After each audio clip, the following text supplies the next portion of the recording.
ষষ্ঠ শ্রেণীর শিক্ষার্থীরা সবাই কেমন আছো? আশা করি সবাই ভালো আছো। তো আজকের এই ভিডিওতে নিয়ে এসেছি তোমাদের 2025 সালের অর্ধবার্ষিক পরীক্ষার বাংলা প্রথম পত্র বিষয়ের প্রশ্নপত্র এবং তার সাথে সেগুলোর উত্তরও। তো এখানে আরেকটা গুরুত্বপূর্ণ কথা হলো, তোমাদের বাংলা প্রথম পত্র বিষয়ের মতো এভাবে আমাদের এই চ্যানেলে তোমাদের অর্ধবার্ষিক পরীক্ষার সকল বিষয়ের প্রশ্নপত্র এবং সেগুলোর সাথে সেগুলোর উত্তরও দেওয়া হবে।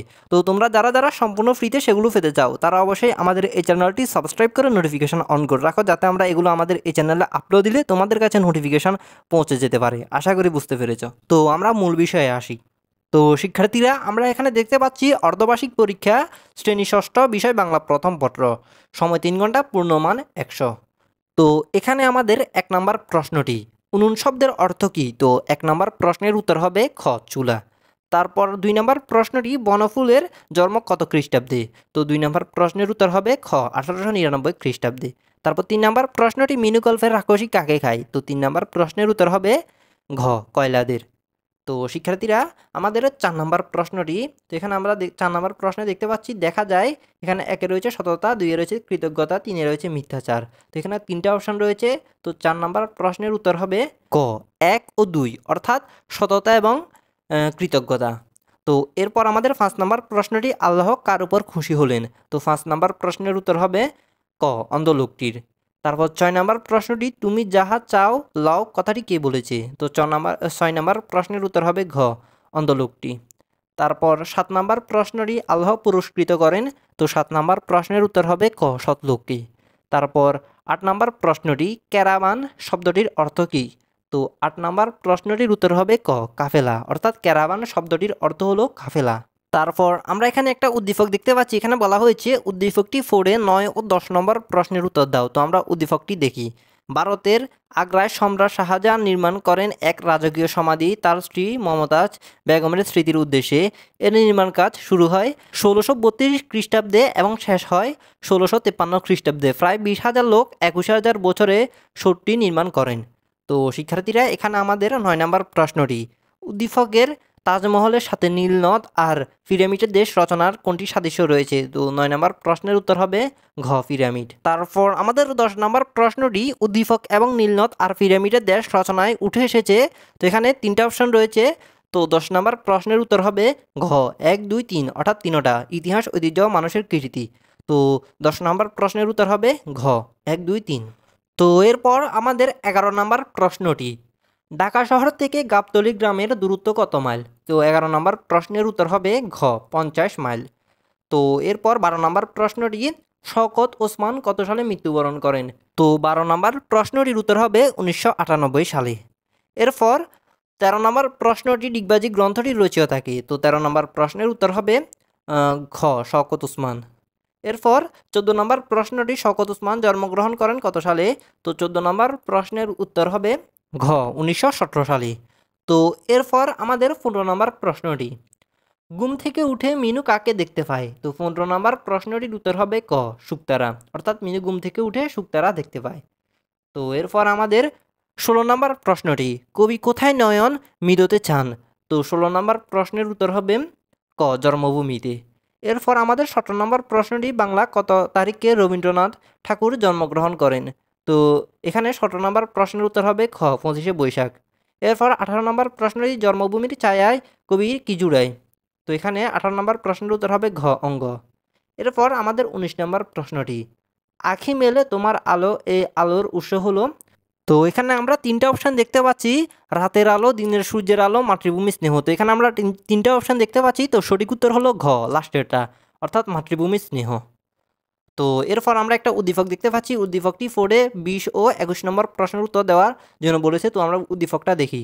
শিমুল ও জিহাদ 2 বন্ধু। শিমুল বিদেশে গিয়ে প্রচুর অর্থ উপার্জন করে ভারী গাড়ি করেছে, অন্যদিকে জিহাদ উপার্জন করে নিজের সংসার চালানোর পাশাপাশি অশিক্ষিত বয়স্ক লোকদের জন্য একটি নৈশ পাঠশালা খুলেছে। তো এখানে 20 নম্বর প্রশ্নটি, উদ্দীপকের আবহে সুখ কবিতার যে বিষয়টি ফুটে উঠেছে সেটি হচ্ছে? তো এখানে 20 নম্বর প্রশ্নটির উত্তর হবে 1 ও 3, অপরের কল্যাণ সাধন, নিজের স্বার্থ ত্যাগ। তো উত্তর হবে খ। তো এরপর আমাদের 21 নম্বর প্রশ্নটি, তো এখানে আমরা 21 নম্বর প্রশ্নে দেখতে পাচ্ছি, উদ্দীপকের জিহাদের কাজের সাথে সুখ কবিতার কোন চরণটি সাদৃশ্য পাওয়া যায়? তো এখানে 21 নম্বর প্রশ্নের উত্তর হবে ঘ, আপনারে লয়ে বিব্রত রহিতে আসে নাই কেহ অবনী ফরে। তো তো এরপর 22 নম্বর প্রশ্নটি। তো এখানে আমরা 22 নম্বর প্রশ্নে দেখতে পাচ্ছি যে জিনিবে সে কি লভিবে। তো এখানে 22 নম্বর প্রশ্নের উত্তর হবে ঘ সুখ, অর্থাৎ যে জিনিবে সে সুখ লভিবে। তো এরপর 23 নম্বর প্রশ্নটি, জগৎ বলতে কি বোঝানো হয়েছে। তো 23 নম্বর প্রশ্নের উত্তর হবে ক সমগ্র পৃথিবী, অর্থাৎ জগৎ বলতে সমগ্র পৃথিবীকে বোঝানো হয়েছে। তো এরপর 24 নম্বর প্রশ্নটি বুনিয়াদ বলতে বোঝায়। তো 24 নম্বর প্রশ্নের উত্তর হবে খ ভিত্তি। এরপর 25 নম্বর প্রশ্নটি মানব জাতির ভিতরে কি। তো 25 নম্বর প্রশ্নটির উত্তর হবে ঘ সমান রাঙা।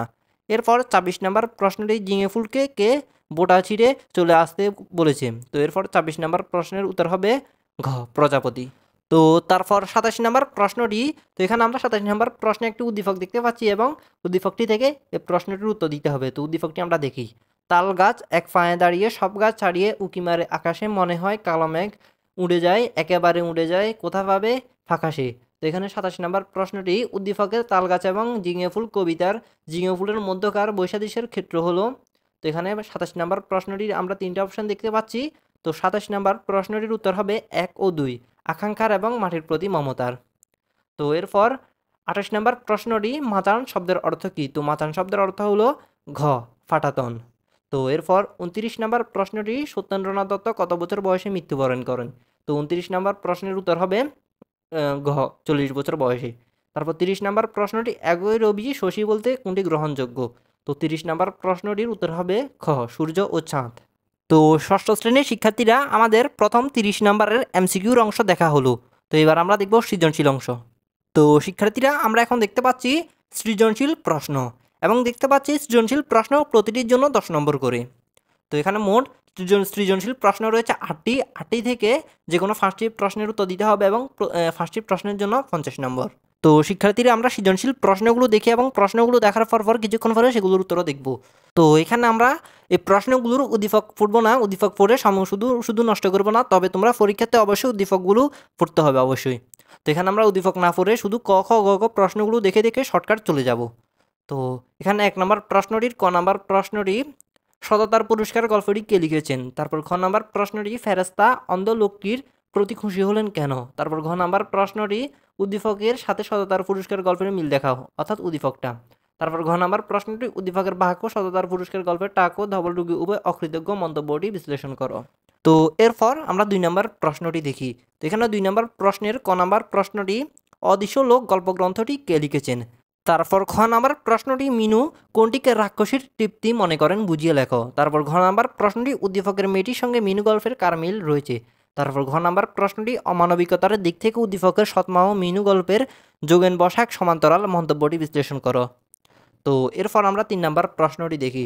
তো এখানে 3 নম্বর প্রশ্নের ক নম্বর প্রশ্নটি, নাইল অর্থ কী। তো নাইল অর্থ কী। এরপর খ নম্বর প্রশ্নটি, সে এক অদ্ভুত দৃশ্য উক্তিটি লেখক কেন করেছেন। তারপর ঘ নম্বর প্রশ্নটি, উদ্দীপকের পদ্মা নদী, নীলনদ আর পিরামিডের দেশ রচনার কোনটির সাথে সাদৃশ্যপূর্ণ ব্যাখ্যা করো। তারপর ঘ নম্বর প্রশ্নটি, সাদৃশ্য থাকলেও উদ্দীপক নীলনদ আর পিরামিডের দেশ রচনার সম্পূর্ণ ভাবের দ্বারক নয়, যথার্থতা নিরূপণ করো। তো এরপর আমরা 4 নম্বর প্রশ্নটি দেখি। এখানে 4 নম্বর প্রশ্নের ক নম্বর প্রশ্নটি, কিসে সকলে অস্থির ছিল। তারপর ঘ নম্বর প্রশ্নটি, অসীম আক্রোশে তার রক্ত টকবক করে ফুটতে থাকে কেন। তারপর ঘ নম্বর প্রশ্নটি, উদ্দীপক ও গল্পের আলোকে ফুলক ও সাবুর স্বপ্নের সাদৃশ্য নির্ণয় করো। তারপর ঘ নম্বর প্রশ্নটি, উদ্দীপক প্রবল দেশপ্রেম এবং শত্রুহীনদের দৃঢ় প্রতিজ্ঞতা নিয়ে মুক্তিযুদ্ধে ঝাঁপিয়ে পড়েন, উদ্দীপক ও তোলপাট গল্পের আলোকে বিশ্লেষণ করো। তো শিক্ষার্থীরা, এরপর আমরা 5 নম্বর প্রশ্নের ক খ প্রশ্নগুলো দেখি। তো এখানে 5 নম্বর প্রশ্নের ক নম্বর প্রশ্নটি, এশীয়দের মধ্যে প্রথম নোবেল বিজয়ী কবি কে। তো এরপর খ নম্বর প্রশ্নটি, কবি দেশের আলোয় নয়ন রেখে মৃত্যুবরণ করার প্রত্যাশা ব্যক্ত করেছেন কেন। তারপর ঘ নম্বর প্রশ্নটি, উদ্দীপকের সঙ্গে জন্মভূমি কবিতার কোন দিকটি সাদৃশ্য রয়েছে। তারপর ঘ নম্বর প্রশ্নটি, উদ্দীপকের ক্রিস্টিন এবং জন্মভূমি কবিতার কবির চেতনা একসূত্রে গাথা মন্তব্যটি যাচাই করো। তো এরপর আমাদের 6 নম্বর প্রশ্নের ক খ প্রশ্নগুলো। এখানে 6 নম্বর প্রশ্নের ক নম্বর প্রশ্নটি, হৃদয়বার কেন ভাড়ে। তারপর খ নম্বর প্রশ্নটি, কবি কেন সুখের জন্য কাঁদতে নিষেধ করেছেন।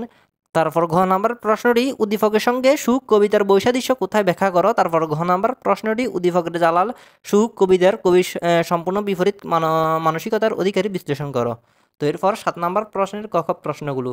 তো এখানে ক নম্বর প্রশ্নটি ধূসর শব্দের অর্থ কী, তারপর খ নম্বর প্রশ্নটি দুনিয়া সবারই জনমবেদী এ কথা দ্বারা কী বোঝানো হয়েছে, তারপর ঘ নম্বর প্রশ্নটি উদ্দীপকে মানুষজাতি কবিতার কোন দিকটি ফুটে উঠেছে ব্যাখ্যা করো, তারপর ঘ নম্বর প্রশ্নটি মানুষজাতি কবিতার মূল সুর উদ্দীপকে ভিন্নভাবে ফুটে উঠেছে মন্তব্যটি বিশ্লেষণ করো। তো এরপর 8 নম্বর প্রশ্নের ক খ প্রশ্নগুলো। তো এখানে ক নম্বর প্রশ্নটি অকুল অর্থ কী, তারপর খ নম্বর প্রশ্নটি মরা মাচানের দেশে বলতে কী বোঝানো হয়েছে, তারপর ঘ নম্বর প্রশ্নটি উদ্দীপকে বর্ণিত বিষয়টি ঝিঙে ফুল কবিতার কোন দিকটি প্রতিনিধিত্ব করেছে ব্যাখ্যা করো, তারপর ঘ নম্বর প্রশ্নটি উদ্দীপকে ঝিঙে ফুল কবিতার সমগ্র ভাবের ধারক নয়, তোমার মতামতে যুক্তি দিয়ে বুঝিয়ে দাও। তো শিক্ষার্থীরা আমাদের 50 নম্বরের সৃজনশীল প্রশ্নগুলো দেখা হলো। তো এখন আমরা দেখব বর্ণনামূলক প্রশ্ন, অর্থাৎ আনন্দ পাঠ বইয়ের 20 নম্বরের বর্ণনামূলক প্রশ্নগুলো। তো এখানে আমরা প্রশ্নগুলো দেখি এবং এখানে প্রতিটি প্রশ্নের জন্য রয়েছে 10 নম্বর করে। তো আমরা প্রশ্নগুলো দেখি। তো এখানে আরেকটা কথা হলো, এখানে মোট 4টি প্রশ্ন থাকবে এবং 4টি থেকে যে কোনো 2টি প্রশ্নের উত্তর দিলেই হবে। তো এখানে আমরা 4টি প্রশ্নই দেখি। তো 1 নম্বর প্রশ্নটির ক নম্বর প্রশ্নটি, ছোট রানী অজ্ঞান হয়ে গেল কেন ব্যাখ্যা করো, তারপর খ নম্বর প্রশ্নটি 7 ভাই চম্পা গল্পে ছোট রানীকে রাজপুরী থেকে বের করে দেওয়ার ঘটনা বর্ণনা করো, তারপর 2 নম্বর প্রশ্নের ক নম্বর প্রশ্নটি, দৈত্য নিশানাথ বাবুকে অদ্ভুত মানুষ বলেছে কেন বুঝিয়ে লেখো, তারপর খ নম্বর প্রশ্নটি দৈত্যকে কি দয়ালু চরিত্র বলা হয়, তোমার উত্তরের পক্ষে যুক্তি দিয়ে বুঝিয়ে দাও। তো এরপর আমাদের 3 নম্বর প্রশ্নটি দেখি। তো আমরা 3 নম্বর প্রশ্নটি দেখতে পাচ্ছি। 3 নম্বর প্রশ্নের ক নম্বর প্রশ্নটি, আবু যখন বুঝতে পারলো বড়শিতে মাছ গেঁথেছে তখন সে কি করলো। এরপর খ নম্বর প্রশ্নটি, আষাঢ়ের এক রাতে গল্পের প্রধান চরিত্র কোনটি এবং কেন, গল্পের বিষয়বস্তু সহ চরিত্রটি বিশ্লেষণ করো। তো তারপর 4 নম্বর প্রশ্নটি, তো 4 নম্বর প্রশ্নের ক নম্বর প্রশ্নটি, পদ্মবিলের বর্ণনা দাও, তারপর খ নম্বর প্রশ্নটি, জোকের বসে কাজ করলে ফোকলা কিভাবে দুর্গতিতে পড়েছে ব্যাখ্যা করো। তো আমাদের 4 নম্বরের ক খ প্রশ্নগুলো দেখা হলো। তো ষষ্ঠ শ্রেণীর শিক্ষার্থীরা, আমাদের এই ভিডিওতে এই সৃজনশীল প্রশ্ন এবং বর্ণনামূলক প্রশ্নগুলোর উত্তর একসাথে দেওয়া সম্ভব হচ্ছে না, যেহেতু ভিডিওটি অনেক বড় হয়ে যাবে। তো যাদের এই প্রশ্নগুলোর উত্তর প্রয়োজন হবে তারা অবশ্যই কমেন্ট করে জানাবে। তো পরবর্তী বিষয়ের সাজেশনের জন্য অবশ্যই অপেক্ষা করবে এবং সাজেশনগুলো পেতে চ্যানেলটি সাবস্ক্রাইব করে রাখবে। তো শিক্ষার্থী, এটি ছিল আমাদের ভিডিও। আশা করি সকলের কাছে ভালো লেগেছে। তো যদি ভালো লেগে থাকে তাহলে অবশ্যই ভিডিওতে লাইক করে যাবে। তো সবাই ভালো থাকবে। আল্লাহ হাফেজ।